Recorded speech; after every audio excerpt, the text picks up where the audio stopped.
우리가 믿는 하나님을 창조주, 그 창조주를 절대자, 그리고 피조물인 모든 만물과 사람을 가리켜 상대적 존재, 이렇게 말을 하죠.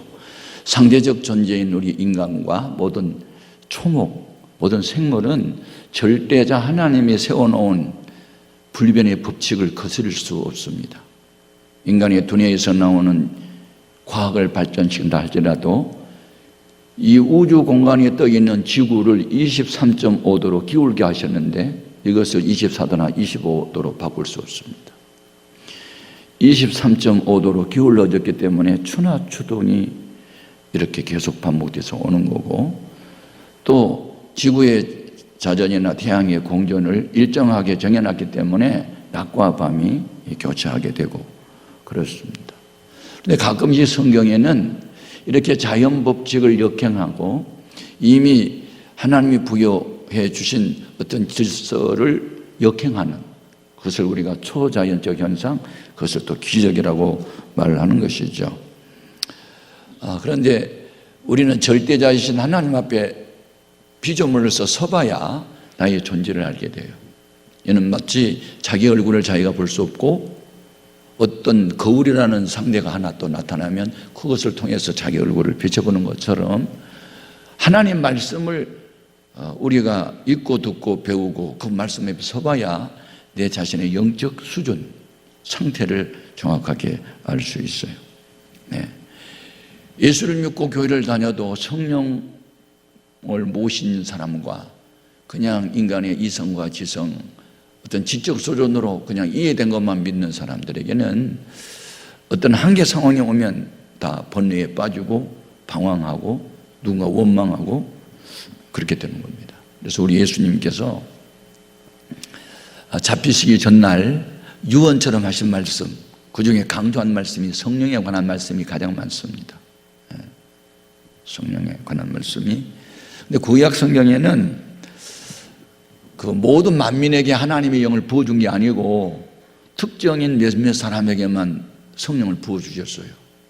그래서 그 성령을 모신 사람들이 하나님의 대변인, 선지자, 먼저 선 알지 사람자, 하나님의 비밀을 먼저 알아서 백성을 깨우치는 사람을 선지자라고 했는데, 그렇게 성령이 함께하는 선지자들은 가끔씩 우리 보통 사람이 상상도 못하는 생각, 상상도 할 수 없는 말을 하게 되고, 그것은 하나님이 그렇게 하라고 하셨기 때문에 하나님 말씀을 선포하면 놀랍게도 그대로 되는 역사가 나타납니다.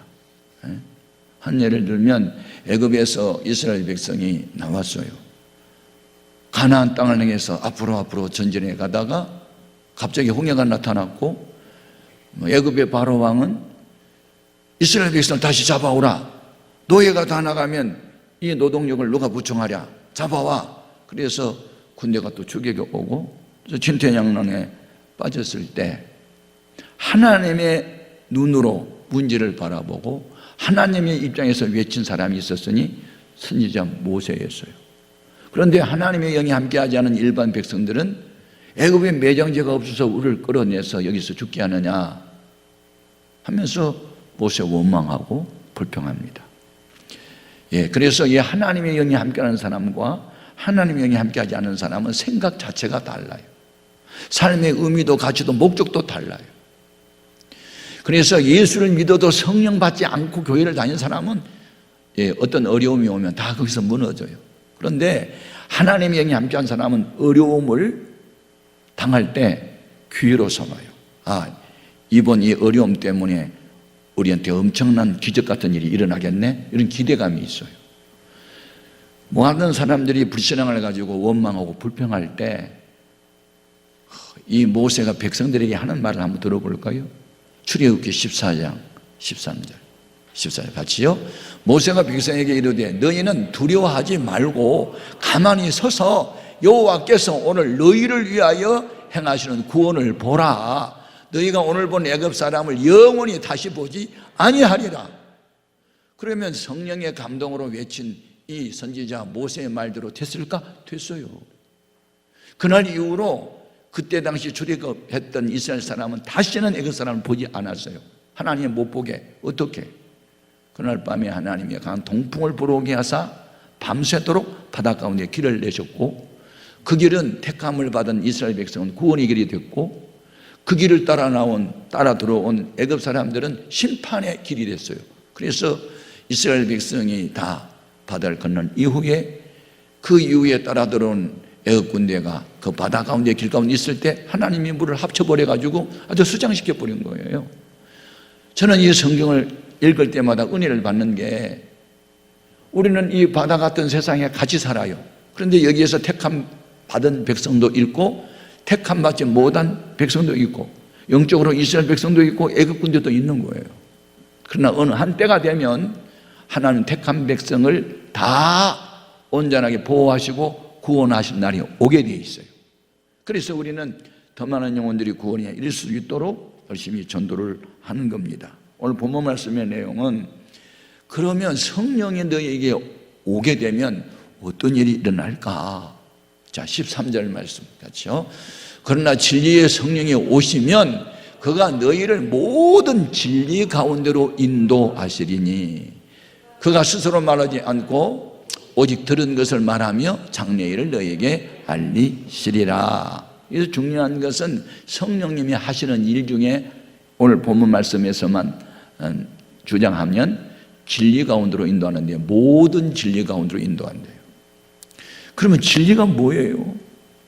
요한복음 17장 17절에 진리가 무엇인지 우리 예수님이 가르쳐 주셨어요. 같이 읽을요. 그들을 진리로 거룩하게 하옵소서. 아버지의 말씀은 진리니이다.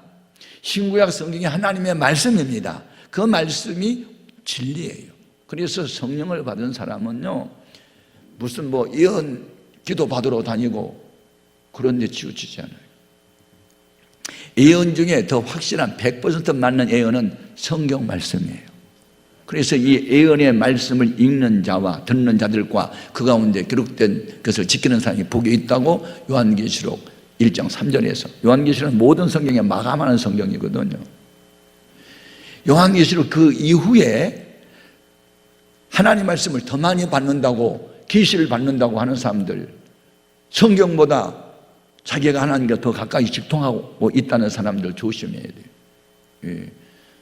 만민성결교회 이재력이라는 목사가 설교하는, 내가 비디오를 한번 봤거든요. 여러분 보십니까? 지금 내 옆에 천사가 와 있죠? 아멘 아멘.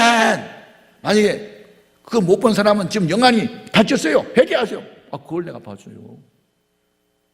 예. 천사가 옆에 있는 것을 본 사람은 영안이 열렸고 안 보이는 사람은 영안이 어두운 사람이라고. 벌써 20년 전에 내가 본 비디오예요. 저건 잘못됐다.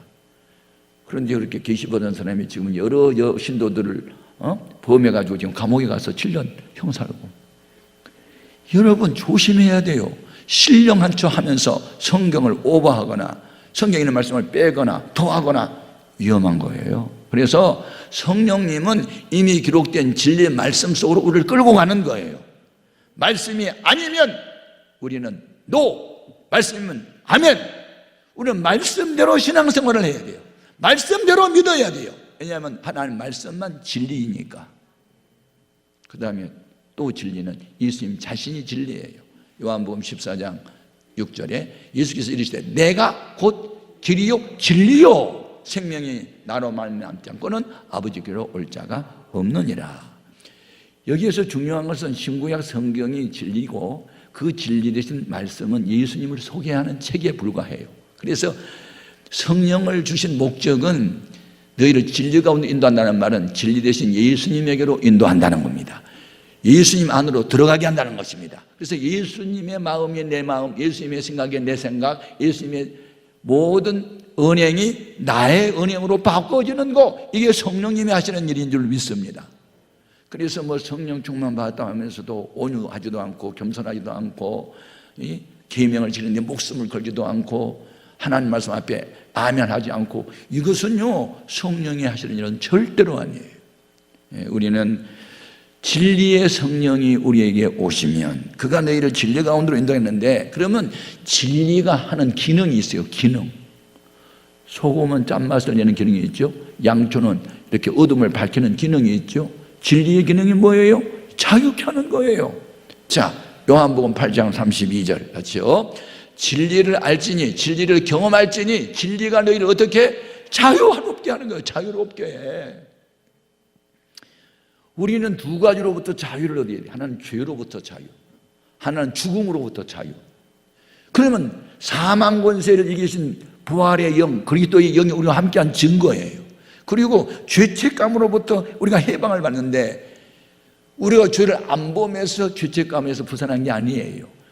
우리는 태어날 때부터 이미 죄인이에요. 의인은 없어. 하나도 없어요.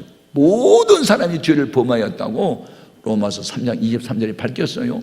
모든 사람이 다 죄를 범했어요. 그래서 사람이 지옥을 가게 된 원인은 죄를 범해서가 아니라 이미 지은 죄를 회개 안 해서 지옥 가는 거거든요. 그러면 우리가 무엇을 회개해야 되냐면 두 가지예요. 죄 없는 예수님을 내가 십자가에 못 박았다고 하는 죄예요. 또 하나는 하나님 말씀대로 살지 않은, 우리가 은혜를 받아서도 말씀대로 못 사는 경우가 많아요. 그런 것도 회개하는 거죠. 그래서 우리가 죄로부터 해방받는 것은 첫 번째는 대속의 은혜. 예수님이 나의 죄값을 대신 지불했다. 그게 십자가 사건이고 보혈의 사건이에요. 그래서 우리는 죄로부터 자유를 얻기 위해서는 예수님의 보혈을 전적으로 신뢰해야 돼요. 이스라엘 백성이 애굽에서 나올 때, 해방될 때 그 어린 양 피 때문에 해방되잖아요. 1년 된 수양, 흠없고 점없는 어린 양을 잡아 그 피를 문지방과 문설주에 발라놨잖아요. 온 이스라엘 백성은 그 양의 피가 묻어있는 그 집안에 있었잖아요. 그런데 하나님이 심판하는 천사를 애굽 땅에 보냈는데, 피가 없는 집은 들어가서 그 집의 장자 큰아들을 다 죽이고, 피가 있는 집은 오버패스 이렇게 뛰어 넘어갔잖아요. 그게 구원이잖아요. 어린 양의 피가 바로 예수님의 보혈을 상징했던 거거든요. 여러분, 마음의 문설주에 주님의 피가 있어야 돼요. 그래서 우리는 영원히 불러야 찬송은 예수님의 피밖에 없는 거예요. 찬송 같이 불러요. 268장 1절.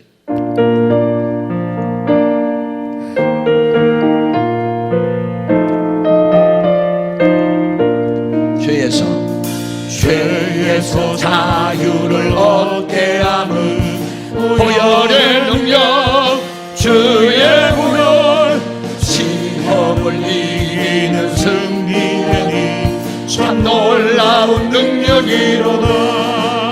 주의 보혈 능력이 또다. 주의 피 믿어.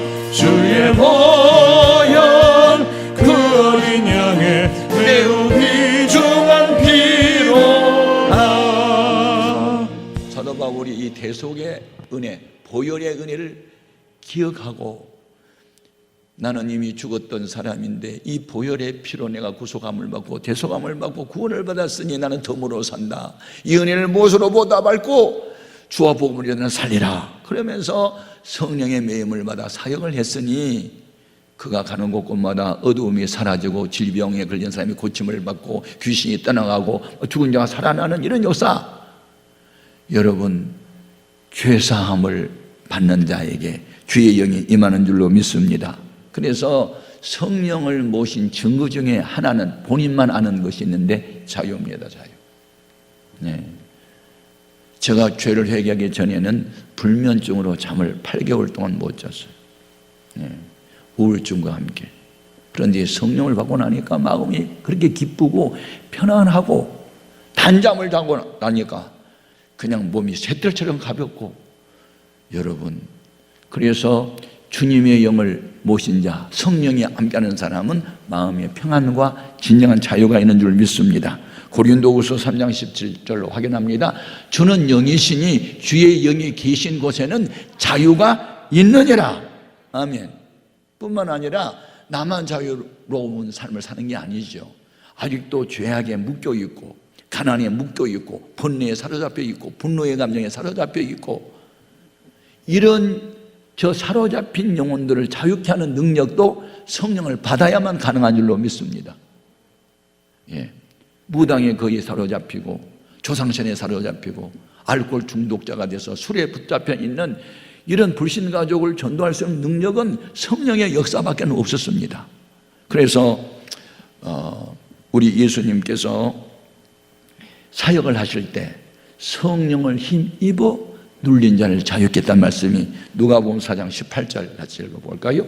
주의 성령이 내게 임하셨으니 이는 가난한 자에게 복음을 전하게 하시려고 내게 기름을 부으시고 나를 보내사 포로된 자에게 자유를, 눈먼 자에게 다시 보게 함을 전파하며 눌린 자를 자유롭게 하고. 아멘. 죄악의 포로, 질병의 포로, 가난의 포로, 분노의 포로, 이 포로된 자를 자유케 하고, 여러 가지 삶에 짓눌리고 스트레스에 짓눌리는 이런 사람들을 성령을 받게 해서 자유롭게 하신 분이 주님이신 줄로 믿습니다. 그래서 여러분이 구원은 죽은 뒤에 받는 게 아니에요. 이미 살아 생전의 구원을 받아서 그 구원을 누리고 그리고 죽을 때에 완전한 구원으로 들어가는 거예요. 아멘. 그러므로 여러분 이 살아있는 날 동안에 뭐 죽음이 두렵다든지 어떤 문제가 막 발생하면 분노에 쌓이다든지 그것은요 우리가 지금 믿음이 약한 증거거든. 그래서 제가 성령 받고 기뻤던 춤을 추는 그날 밤에 받은 말씀 영원히 가슴에 새겼는데 로마서 8장 1절 2절이에요. 같이 읽겠습니다. 그러므로 이제 그리스도 예수 안에 있는 자에게는 뭐가 없어? 결코 정죄함이 없나니 이는 그리스도 예수 안에 있는 생명의 성령의 법이 죄와 사망의 법에서 너를 해방하였습니다. 아멘 아멘. 여러분 죽음이 오늘 내게 온다 할지라도 기쁨으로 죽음을 맞이할 수 있는, 그래서 마지막 죽어가면서도 그 얼굴이 천사의 얼굴처럼 빛을 발하는 스데반 집사와 같은 그게 바로 성령 충만이 되는 줄로 믿습니다. 얼마나 중요합니까? 여러분 항상 기뻐하라, 쉬지 말고 기도하라, 범사에 감사하라 달달달 외운다고 됩니까? 성령 충만하면 괜히 기뻐요. 주님은 나만 사랑한 것 같아. 착각이지만 그렇게 느껴. 그냥 괜히 나만 사랑하고 내 기도만 응답해 준 것 같아. 그리고 기도를 하지 않으면 못 살겠어. 내 안에 있는 성령이 기도하라고 자꾸 가니까. 그리고 안 된 것만 생각하고 불평하는 것은 옛날 삶이었고 이제는 그냥 응답받은 것만 헤아리다 보니까 감사할 조건이 너무 많아. 이게 생각이 바뀌어버려. 상황이 바뀌어진 건 아니야. 생각이 바뀌어진 거지. 그래서 성령님은 우리의 심령의 변화를 준다. 아멘. 환경의 변화를 기대하지 말고 심령의 변화를 주님 원하시니 구습을 쫓는 옛사람을 벗어버리고 심령이 새로워지기를 바랍니다. 또 성령이 우리에게 오면 두 번째 단계가 뭐냐면 주님의 영광을 위해서 살게 돼요. 자, 14절 같이 읽겠습니다.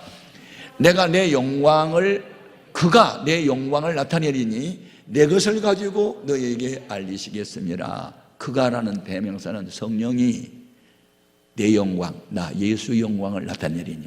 그러니까 성령을 받지 않고는 주님의 영광을 위해서 산다는 말은 거짓말이고 살 수도 없어요. 주는 그리스도시요 살아계신 하나님의 아들입니다. 내가 주와 함께 죽을지언정 주님께서 떠나지 않겠습니다. 그건 사실 그렇게 원했어요. 근데 막상 상황이 어려워지니까 그렇게 했어요. 모른다고 도망가잖아요. 그런데 성령 받고 난 이후에 베드로 도망 안 다녀요. 죽을 각오하고 설교하고 죽을 각오하고 전도했어요. 여러분 인간의 결심만 갖고 신앙생활은 안 돼요. 힘으로 안 되고 눈으로 안 돼요. 성령이 오셔야만 되는 거예요. 그래서 전에 알지 못했던 사도 바울은 교회를 핍박했어요. 예수 믿는 사람들을 돌로 쳤어요. 그런데 깨닫고 회개하고 난 이후에 완전히 바뀌었어요.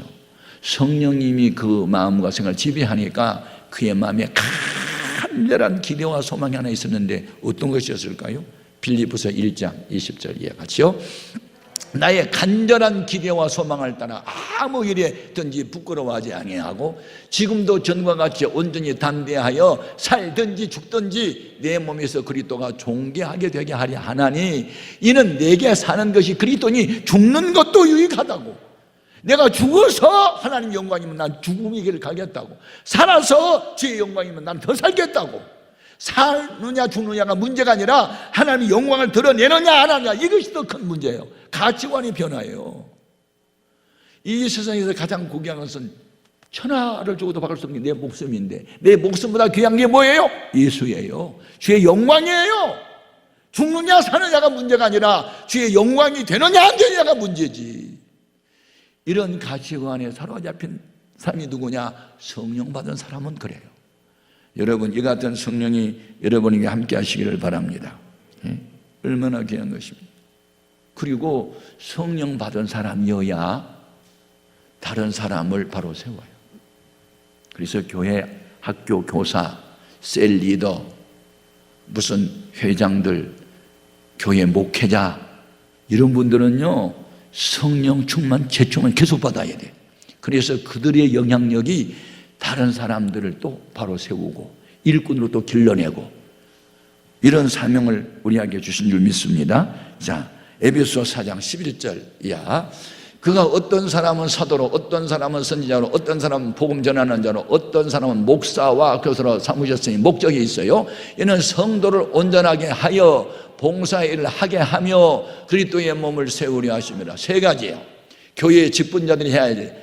여러분으로 인해서 다른 분들의 믿음이 온전하게 되게 해야 되고, 그들도 봉사일을 하게 해야 되고, 그리스도의 몸인 교회를 자꾸 이렇게 세워나갈 수 있도록 해줘야 돼요.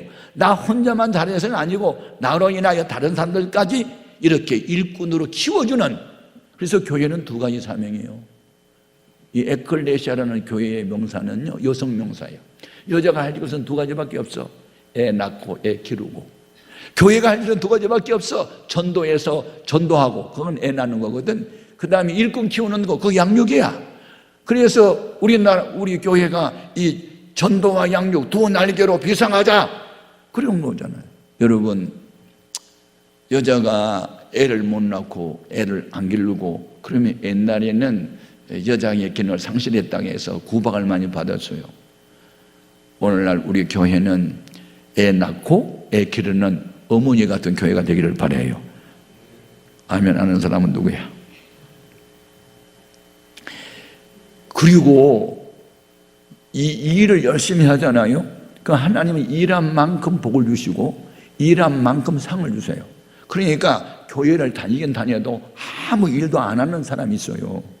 이름은 권사인데 권사일 안 하거든.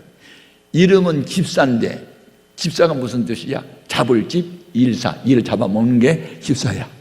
하면 교회에 무슨 일이 있으면 내가 잡아먹는다 그러고 열심히 일을 해야 집사잖아요. 그런데 일을 할 때는 수고가 되고 희생을 좀 해야 돼요.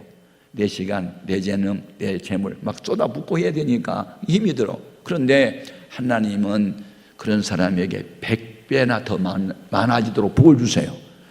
여러분, 문화 교육 가운데 한 문화를 다 나눠줘서 10명 다. 근데 어떤 사람이 열심히 장사해가지고 10문을 남겼더니 나중에 10골 탓을 권세 주잖아요.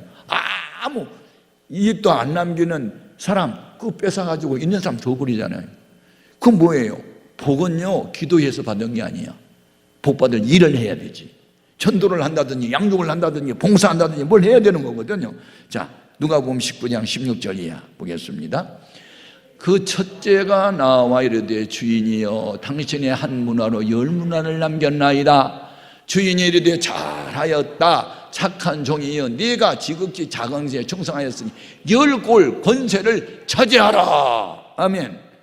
5개 남긴 사람은 5골 차지하라. 장사하다가 미천까지 잃어버릴까 두려워서 수건에 쌓아놓은 사람은 가져와. 그리고 10개 남긴 사람들이 주면서 물은 있는 자는 더 많이 주어 넉넉하게 하고 없는 자는 있는 것도 뺏어버린대. 여러분은 항상 주의 일이 넘쳐나기를 바라요. 교회에 오면 할 일이 많아지기를 바라요. 나는 교회 가도 할 일이 없어 그러면 큰일 난 거예요. 할 일이 많아야 돼요. 아멘. 그것은 은혜가 많은 사람은 할 일이 자꾸 눈에 보여요. 그러면 결론은 뭐냐? 성령 받아야 되는데 성령 받으려면 어떻게 되는가? 성경에 하라 하는 거 안 하는 거 회개하고 하지 말라는 거 하는 것도 회개해야 되고 방법은 하나밖에 없어. 회개를 해야만 성령을 하나님이 주셔. 그러면 목사라고 회개할 거 없는 것 같아? 나는 요즘에 성경을 읽다 보니까 회개할 게 너무 많은 거야. 너를 핍박하고 욕하고 하는 사람을 사랑하고 복을 빌라. 나 그거 잘 못했거든. 요새 그거 회개하느라고 요새 그냥 고통스러워. 아니 은혜를 받으니까 회개할 것이 더 많아 보이네. 그래서 사람들은 막 물 세례만 받으면 될 줄 알고 그때 당시에 세례 요한한테 세례 받겠다고 막 많은 사람이 왔어요. 그때 세례 요한이 회개를 촉구해요. 요한이 많은 바리새인들과 사두개인들이 자기에게 나온 것을 보고 이르되 이 독사의 자식들아, 누가 너희를 가르쳐 임박한 진노를 피하라 하더냐. 이미 독개가 나무 뿌리에 놓였으니 회개에 합당한 열매를 맺지 않은 나무마다 찍혀 불에 던져질 것이다. 나는 너희로 죄를 회개하기 위해서 물로 세례를 베풀지만 내 뒤에 오신 이는 능력이 많아서 나는 그의 신을 들고 있기도 감당치 못하겠노라. 그는 성령과 불로 너희에게 세례를 베푸실 것이요 손에 키를 들고 자기 타작마당을 정하게 하사 알고 모아다가 곳간에다 드리고 쭉정이는 꺼지지 않는 불에 태워버린다고. 여러분, 지금 알곡과 쭉정이를 나누는 시대가 된 것 같아요. 예. 사랑이 식어졌어요. 사랑이 식어졌어. 주님에 대한 사랑과 열정이 식어졌어. 오늘 우리는 성령의 충만함을 받고 하나님께서 이루어 살아야 될 줄로 믿습니다. 그리고 이 성령을 받으면요, 주님을 닮아가는데 베드로가 마귀 노릇을 하고 있어요. 육신의 생각에 사로잡혔어요. 그래서 예수님이 베드로의 믿음이 떨어지지 않도록 기도한 것처럼 성령을 받게 되면요, 구원받아야 할 내 가족, 내 일가 친척, 친구, 직장 동료, 주위 사람들을 바라보면 전도하고 싶어요. 그래서 그들의 마음의 문을 열어주셔서 복음을 듣고 구원받게 하소서 하고 애절히 기도를 하는데, 그것은 내가 하는 기도가 아니고 내 안에 계신 성령님께서 그렇게 기도를 시키는 거예요. 그런 성령에 의한 기도를 중보 기도를 하는 거고, 중보 기도를 사랑의 가슴을 뜨겁게 기도를 하게 되면 반드시 응답을 받게 되는 줄로 믿습니다. 그래서 성령님이 하시는 일이 여러 가지인데 그 중에 하나가 우리 연약함을 도와주시고, 우리는 무슨 기도를 해야 줄 줄 모르는데 성령님께서 너는 이런 기도까지 하라고 기도를 가르쳐줄 때가 있어요. 그게 로마서 8장 26절 같이 확인해 볼까요? 이와 같이 성령도 무엇을 도와? 우리의 연약함을 도우시나니 우리는 마땅히 기도할 바를 알지 못하나 오직 성령의 말할 수 없는 탄식으로 우리를 위하여 어떻게 친히 간구하시느니라.